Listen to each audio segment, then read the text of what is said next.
안녕하세요. 조성민 230045입니다. Today, I'm going to explore about hemoglobin, an essential protein that carries oxygen to every cell in our body, to cell our body. This task sounds very simple, but hemoglobin faces a series of complex challenges. Let's see how its structure helps it overcomes these obstacles. Obstacles. So this is the structure of hemoglobin. The first problem is that oxygen does not dissolve well in blood. If oxygen were simply dissolved in plasma, we wouldn't have enough to fuel our tissues.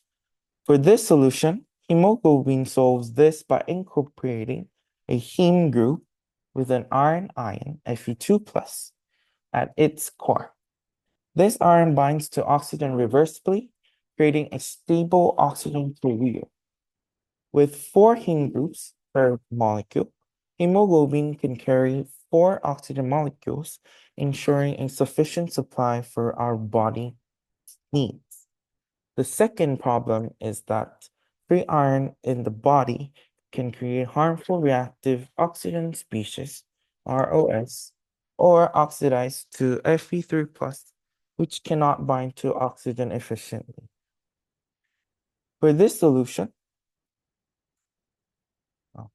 hemoglobin shields the iron in the stable heme structure, preventing ROS formation and keeping iron in the Fe3+ state.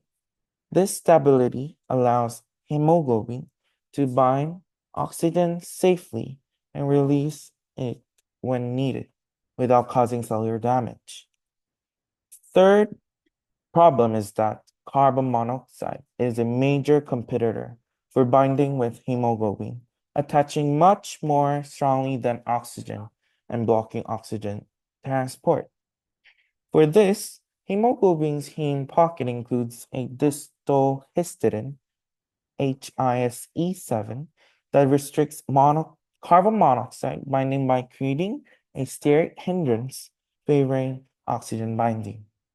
This structural adaptation helps prevent carbon monoxide from overtaking oxygen, protecting the body of carbon monoxide's toxic effects. Fourth, hemoglobin faces the challenge of binding oxygen tightly in the lungs, but releasing it effectively in tissues, which normally would require different binding strength. Hemoglobin uses cooperative binding, where each oxygen molecule bound increases its affinity for the next. In high oxygen areas, like the lungs, hemoglobin loads up efficiently, while in low oxygen tissues, it releases oxygen easily. This results in a sigmoidal binding curve that adapts to the varying oxygen levels in different tissues. Finally, for the fifth problem, at high altitudes, the atmospheric oxygen pressures of oxygen is lower, making it harder for hemoglobin to become saturated with oxygen. In response, hemoglobin reacts with 2,3 PBG, a molecule that stabilizes the T state of hemoglobin, reducing its affinity for oxygen.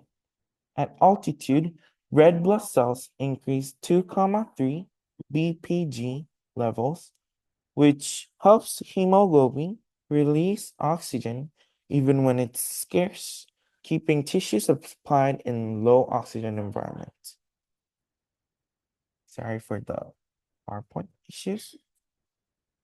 So, to conclude, in summary, hemoglobin is a masterful and wonderful protein, perfectly structured to overcome lots of obstacles like low oxygen solubility, harmful reactions with ions, competition from carbon monoxide, and changing oxygen demands in different parts of our body. Each adaptation in hemoglobin's design ensures efficient oxygen transport, making it a vital molecule in our respiratory system. So hemoglobin is a very important molecule in our lives. Thank you for listening.